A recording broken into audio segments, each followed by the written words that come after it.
ሰላም ጤና ይስጥልን በመላው ዓለም የምትገኙ የተወደዳችሁ የሮሃ ቲቪ ተከታታዮች የካቲት 26 2018 ዓ.ም የረፋድ ዜናዎችን ይዘንላችሁ ቀርበናል። አብይ አህመድ አገዛዝ ወደ ትግራይና አማራ ክልሎች ድንበር ያስጠጋውን ጦር ቀንሶ ወደ መሀል ሀገር መመለስ መጀመሩ ታውቋል። አርበኛ አስረስ ማረ ስለ ፋኖ የተቀናጀ ጥቃት መግለጫ ሰጥቷል። ጦርነት ባንዣበበበት ትግራይ ክልል የመንግስት ሰራተኞችን ደሞዝ መክፈል አቅቶኛል ሲል የጊዜያዊ አስተዳደሩ አስታውቋል። የገንዘብ እጥረቱ የጦርነት ዋዜማ ተደርጎ ተወስዷል። በኢትዮጵያ ዩቲዩብን በመሰሉ የዲጂታል ገቢዎች ላይ ግብር ሊጣል መሆኑ መነጋገሪያ ሆኗል። ግብሩ በቅርቡ ይጀምራል ተብሏል። በማለዳ በርካታ ሚሳኤሎችን ወደ እስራኤል ያስወነጨፈችው ኢራን የመሪዋን የቀብር ስነ ስርዓት አራዝማለች። ትራምፕ በጦርነቱ ዙሪያ ያላቸውን ስልጣን ለመገደብ የተደረገው የምክር ቤት ጥረት ሳይሳካ ቀርቷል። ውድ አድማጭ ተመልካቾቻችን አብራችሁን ልትቆዩ ከፈቀዳችሁ እነዚህ መረጃዎች በዝርዝር የምናሰማችሁ ይሆናል። የሮሃ ቲቪ ወቅታዊና ሀቀኛ መረጃዎች እንዲደርሷችሁ ቻናሉን ሰብስክራይብ፣ ላይክ እና ሼር በማድረግ አሁኑኑ ቤተሰብ ይሁኑ። የአብይ አህመድ አገዛዝ ወደ ትግራይና አማራ ክልሎች ድንበር ያስጠጋውን ጦር ቀንሶ ወደ መሀል ሀገር መመለስ መጀመሩ ተገለጸ። የአማራ ፋኖ ብሔራዊ ኃይል አፋብን የህዝብ ግንኙነት መምሪያ ኃላፊ አርበኛ አስረስ ማረ ባስተላለፈው መልእክት የኢራን ሚሳኤሎች ብዙ ነገር ለውጠዋል። በሚሳኤሎቹ ምክንያት ኢማራት የአየር ክልሏን በመዝጋቷ የአማራ ህዝብ ላይ የድሮን ቦምብ ለሚያዘንቡ ወታደሮቿ ከዱባይና ከአቡዳቢ ደብረ ዘይትና ባህር ዳር ድረስ በአውሮፕላን የሚመጡ ትኩስ ምግቦች በጊዜ መድረስ አልቻሉም ብሏል። ስለሆነም ጀነራል ሐሰንን ጨምሮ የኢማራት ድሮን ተኳሾችና ቴክኒሻኖች ሰሞኑን የኢትዮጵያን ምግብ መልመድ ግድ ሊሆንባቸው ነው ሲል አስረድቷል። ወደ ቀናው የሚጓዘው የአብይ አህመድ ወራሪ ጦር ለሳምንታት ተጉዞ ከተከማቸበት የትግራይና የአማራ ክልል ድንበር አካባቢ በከፊል ተቀንሶ ወደ መሀል ሀገር ጉዞ ጀምሯል ሲልም አስፍሯል። አብይ ወደ ቆቦ፣ ሰቆጣ፣ ወደ ደባርቅ ኃይል ያጠራቀመው ሰሜኖች ከበው ሊያጠፉኝ ስለሆነ መከላከል አለብኝ ብሎ እንጂ አቅዶ ያደረገው ስምሪት አይደለም ያለ ሲሆን በዛው አጋጣሚም እያስፈራራ ሽምግልና ሊቀመጥ ነበር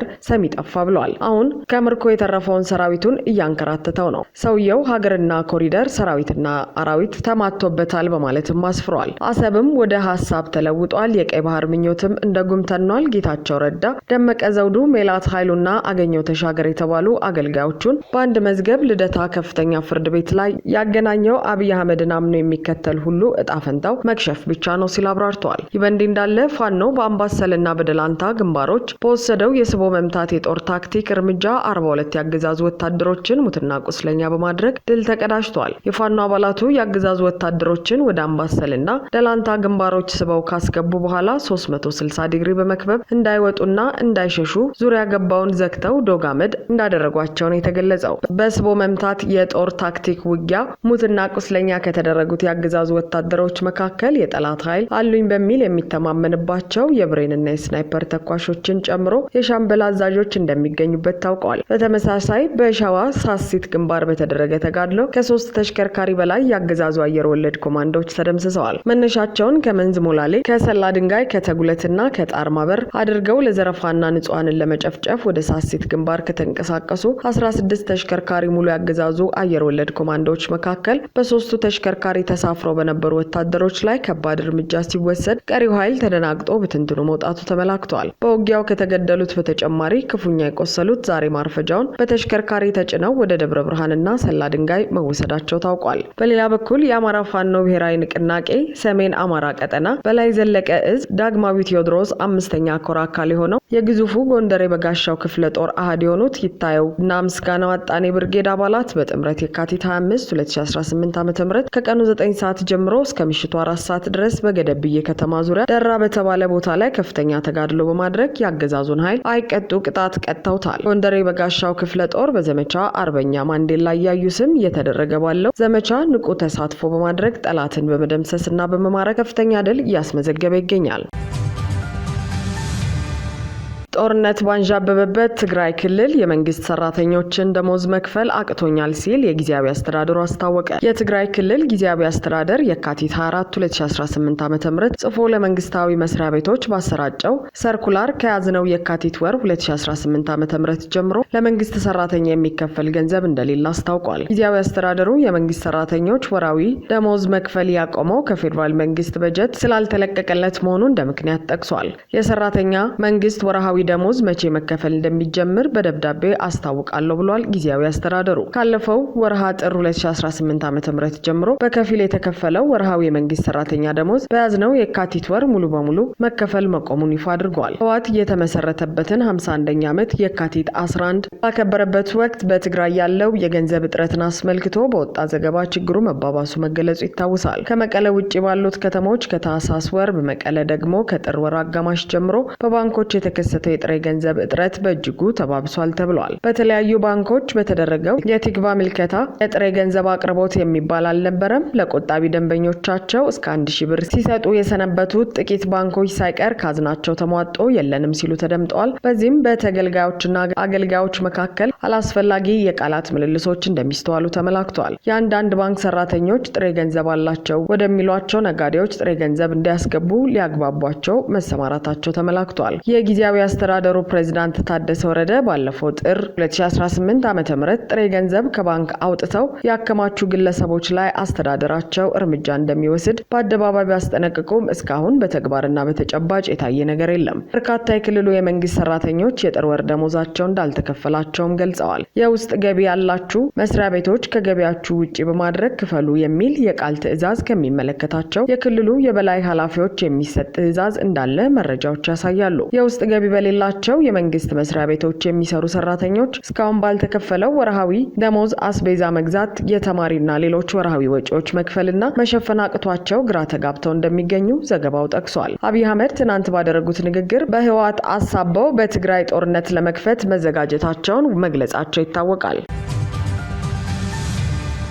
በኢትዮጵያ እንደ ዩቲዩብ ባሉ በዲጂታል ገቢዎች ላይ በቅርቡ ግብር መጣል ይጀምራል መባሉ እያነጋገረ ነው። ገንዘብ ሚኒስቴር አዲስ ባዘጋጀው የገቢ ግብር ረቂቅ ደንብ በኢትዮጵያ ነዋሪ ሆነው በዲጂታል አማካኝነትና በፍሪላንስ ወይም በርቀት የስራ ዘዴ ገቢ በሚያገኙ ግለሰቦች ላይ የገቢ ግብር ተፈጻሚ ሊያደርግ መሆኑን አስታውቋል። ማንኛውም በኢትዮጵያ ነዋሪ የሆነ ሰው ከሀገር ውስጥም ሆነ ከውጭ ሀገር ምንጮች በዲጂታል ይዘት ፈጠራ ወይም በማንኛውም የፍሪላንስ ስራ የሚያገኘው ገቢ በጥሬ ገንዘብም ሆነ በአይነት ግብር ይከፍላል ብሏል። የዲጂታል ይዘት ፈጣሪዎች ያገኙትን የገቢ መጠን በሚመለከት ትክክለኛና የተሟላ ሂሳብ መዝገብ የመያዝ ግዴታ ተጥሎባቸዋል። ይህንን ግዴታ ባልተወጡ ግብር ከፋዮች ላይ ታክስ የሚወሰነው በሚኒስቴሩ መመሪያ መሰረት በግምት ይሆናል መባሉ መነጋገሪያ ሆኗል። በተጨማሪም ክፍያ የሚያመቻቹ ኩባንያዎች የዲጂታል ስራ የፈጣሪዎችን ስም ዝርዝር፣ አድራሻ፣ የሲም ካርድ መረጃ፣ የአይፒ አድራሻና የተከፈለውን የገንዘብ መጠን በየሩብ ዓመቱ ለታክስ ባለስልጣኑ ማሳወቅ ይጠበቅባቸዋልም ተብሏል። በዚሁ መመሪያ ባንኮች ለኪሳራ የያዙት የመጠባበቂያ ሂሳብ በብሔራዊ ባንክ መስፈርት መሰረት እየተሰላ ከሆነ 80% በተቀናሽ ወጪ እንዲያዝላቸው ተደንግጓል። የደረጃ ለግብር ከፋዮች ዓመታዊ ጠቅላላ ገቢ የሚወሰነው የታክስ ባለስልጣኑ በየ3 ዓመቱ በሚያደርገው የገበያ ጥናት እንደሚወሰን በአዲሱ ደንብ ተካቷል። ከመንግስት ቦንዶችና ግምጃ ቤት ሰነዶች የሚገኝ ወለድ ወይም ትርፍ እንዲሁም የአየር መንገድ የውጭ ብድር ወለድና የአውሮፕላን ኪራይ ወይም ሮያሊቲ ክፍያዎች ከግብር ነጻ መደረጋቸውም ተነግሯል። የገንዘብ ሚኒስቴር ረቂቅ ደንቡ ለማጽደቅና ለማስተግበር መቃረቡም ትኩረት ስቧል።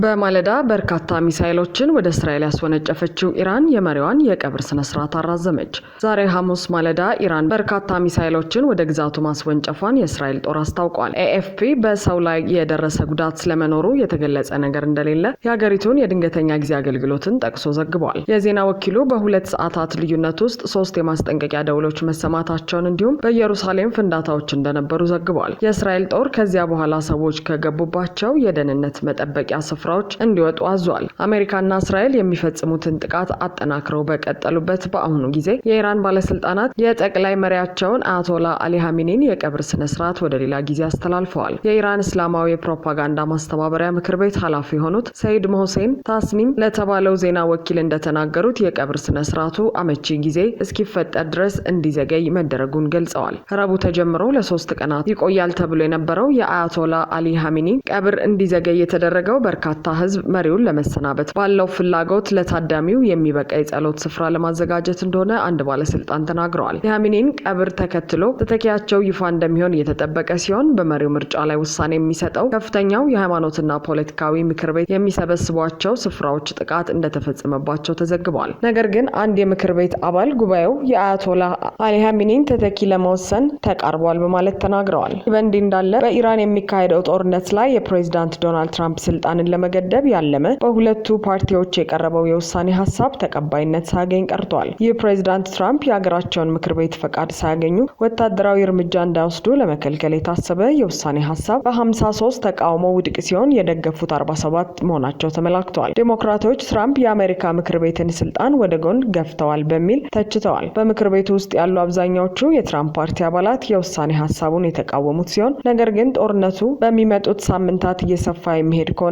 ሀሳባቸውን ሊቀይሩ እንደሚችሉ ጠቁመዋል። ባለፈው ሳምንት ማብቂያ ላይ የተጀመረው የጦርነት እስከ 8 ሳምንታት ሊቆይ እንደሚችል የመከላከያ ሚኒስትሩ ፔት ሄግሴት ተናግረዋል። ይህ ትራምፕ በሰጡት ጊዜ በእጥፍ የሚበልጥ እንደሆነም ታውቋል። በመላው መካከለኛ ምስራቅ እየተካሄደ ያለው ጦርነት የሚያደርሰው ጉዳትና ኪሳራ በሊባኖስ፣ በኢራን እና በዩናይትድ አረብ ኤምሬትስ መታየት ጀምሯል። በበርካታ የመካከለኛው ምስራቅ አገራትም በረራዎች ተቋርጠዋል። መቀመጫውን አሜሪካ ያደረገው የሰብአዊ መብቶች አክቲቪስቶች የዜና ወኪል ጦርነቱ ከተጀመረ እስከ ሰኞ ዕለት ድረስ ብቻ ኢራን ውስጥ 1000 ሰላማዊ ዜጎች ሲገደሉ በመቶዎች የሚቆጠሩ ሞቶች ደግሞ ሳይመዘገቡ መቅረታቸውን ገልጸዋል።